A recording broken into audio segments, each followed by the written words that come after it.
A serious poem. Upon William Wood, Brazier, tinker, hard-wareman, coiner, founder, and Esquire by Jonathan Swift. When foes are o'ercome, we preserve them from slaughter, to be hewers of wood, and drawers of water. Now, although to draw water is not very good, yet we all should rejoice to be hewers of wood. I own it has often provoked me to mutter, that a rogue so obscure should make such a clutter, but ancient philosophers wisely remark, that old rotten wood will shine in the dark. The heathens, we read, had gods made of wood, who could do them no harm, if they did them no good. But this idle wood may do us great evil. Their gods were of wood, but our wood is the devil. To cut down fine wood is a very bad thing, and yet we all know much gold it will bring.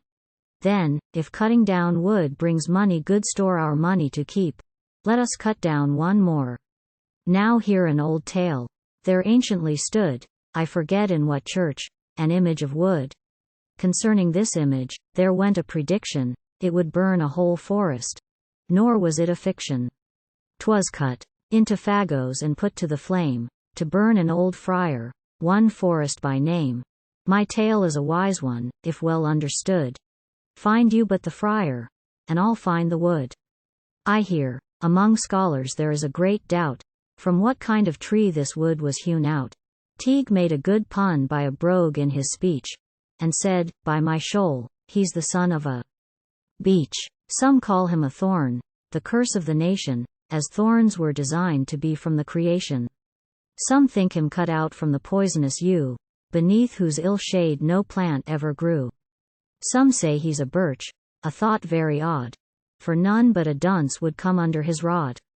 But I'll tell the secret, and pray do not blab, he is an old stump, cut out of a crab, and England has put this crab to a hard use, to cudgel our bones, and for drink give us verjuice. And therefore his witnesses justly may boast, that none are more properly knights of the post. But here Mr. Wood complains that we mock. Though he may be a blockhead, he's no real block. He can eat, drink, and sleep, now and then for a friend he'll not be too proud an old kettle to mend. He can lie like a courtier, and think it no scorn, when gold's to be got, to forswear and suborn. He can wrap his own wraps, one, and has the true sapience, to turn a good penny to 20 bad halfpence. Then in spite of your sophistry, honest Will Wood is a man of this world, all true flesh and blood. So you are but in jest, and you will not, I hope, unman the poor knave for the sake of a trope. 'Tis a metaphor known to every plain thinker, just as when we say, the devil's a tinker, which cannot, in literal sense be made good, unless by the devil we mean Mr. Wood. But some will object that the devil oft spoke, in heathenish times, from the trunk of an oak, and since we must grant there never were known more heathenish times than those of our own, perhaps you will say, 'tis the devil that puts the words in Wood's mouth, or speaks from his guts, and then your old arguments still will return. Howe'er, let us try him, and see how he'll burn. You'll pardon me, sir, your cunning eye smoke, but Wood, I assure you, is no heart of oak. And, instead of the devil, this son of perdition hath joined with himself 2 hags in commission. I ne'er could endure my talent to smother. I told you one tale, and I'll tell you another. A joiner to fasten a saint in a niche, bored a large auger hole in the image's breech, but, finding the statue to make no complaint, he would ne'er be convinced it was a true saint. When the true wood arrives, as he soon will, no doubt, for that's but a sham wood they carry about, too. What stuff he is made of you quickly may find if you make the same trial and bore him behind. I'll hold you a groat, when you wimble his bum, he'll bellow as loud as the eel in a drum. From me, I declare you shall have no denial, and there can be no harm in making a trial, and when to the joy of your hearts he has roared, you may show him about for a new groaning board. Now ask me a question. How came it to pass Wood got so much copper? He got it by brass. This brass was a dragon, observe what I tell ye. This dragon had gotten 2 sows in his belly. I know you will say this is all heathen Greek. I own it, and therefore I leave you to seek. I often have seen two plays very good, called Love in a Tub, and Love in a Wood. These comedies twain friend Wood will contrive on the scene of this land very soon to revive.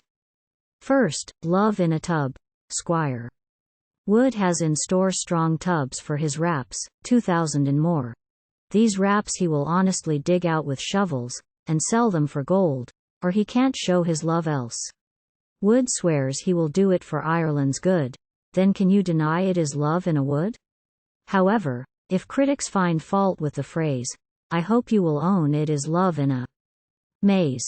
For when to express a friend's love you are willing, we never say more than your love is a million. But with honest Wood's love there is no contending, 'tis 50 round millions of love and amending. Then in his first love why should he be crossed? I hope he will find that no love is lost.